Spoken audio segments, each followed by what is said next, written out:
पाकिस्तान का Saudi defence deal का गुब्बारा फूटा और अब ये सामने खबरें आ रही हैं कि अब तो वो डील ही रह गई और उसका कोई मतलब नहीं निकलता बाहरी दुनिया से।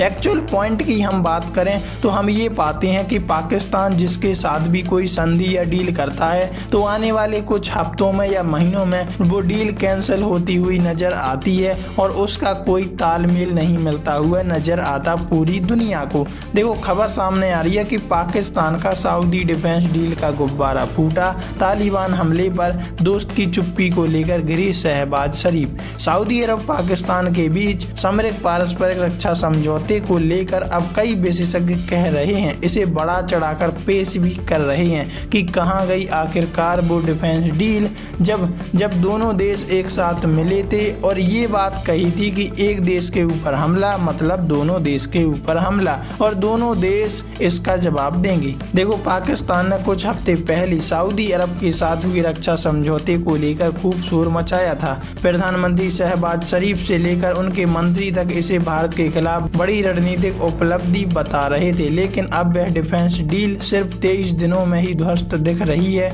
जब तालिबान ने पाकिस्तान सेना पर सीमा पर हमला किया तो सऊदी अरब ने ना तो कोई समर्थन दिया और ना ही कोई सख्त बयान दिया, बस दोनों पक्षों से संयम बरतने के लिए अपील की। डिफेंस पैक्ट पर उठे सवाल। सऊदी अरब और पाकिस्तान के बीच हुए सामरिक पारस्परिक रक्षा समझौते को लेकर अब कई विशेषज्ञ कह रहे हैं और इसे बड़ा चढ़ाकर कह रहे हैं, हकीकत में यह समझौता कोई ठोस आधार या कानूनी प्रभाव नहीं था। पाकिस्तान ने दावा किया था कि अगर सऊदी पर हमला होगा तो उसे पाकिस्तान पर हमला माना जाएगा और इसके उलट भी यही नियम लागू होगा, लेकिन जब तालिबान ने पाक सेना पर हमला किया तो सऊदी अरब ने सिर्फ एक साधारण बयान जारी कर दोनों देशों से शांति बनाए रखने की अपील की, जिससे पाकिस्तान का दावा खोखला साबित हुआ। तालिबान के साथ सऊदी नहीं कतर ने कराया युद्ध विराम। सबसे दिलचस्प बात यह रही कि तालिबान और पाकिस्तान के बीच युद्ध विराम सऊदी अरब ने नहीं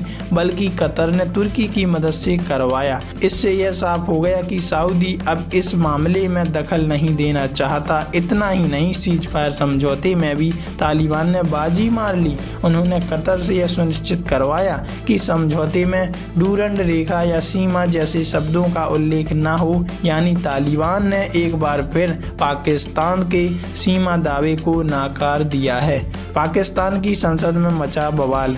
इस पूरे घटनाक्रम ने पाकिस्तान की सियासत में भूचाल ला दिया है। विपक्षी दलों ने मांग की है कि अगर SMDA की पूरी जानकारी संसद में रखें और इस पर खुली बहस कराई जाए तो उनका सवाल ये होगा कि अगर सऊदी अरब के साथ वाकई में रक्षा समझौता हुआ था तो संकट के वक्त उसने पाकिस्तान का साथ क्यों नहीं दिया। सऊदी की प्राथमिकता अब भारत। कई विशेषज्ञों का कहना यह भी है कि सऊदी अरब अब पाकिस्तान से दूरी बनाते हुए भारत की खाड़ी देशों के स्थिर अर्थव्यवस्थाओं की ओर झुक रहा है। सऊदी के लिए अब आर्थिक स्थिरता और निवेश के ज्यादा अवसर महत्वपूर्ण है, ना कि सैन्य गठजोड़। वैसे आप इस बारे में क्या कहोगे, कमेंट में लिखकर जरूर बताइएगा।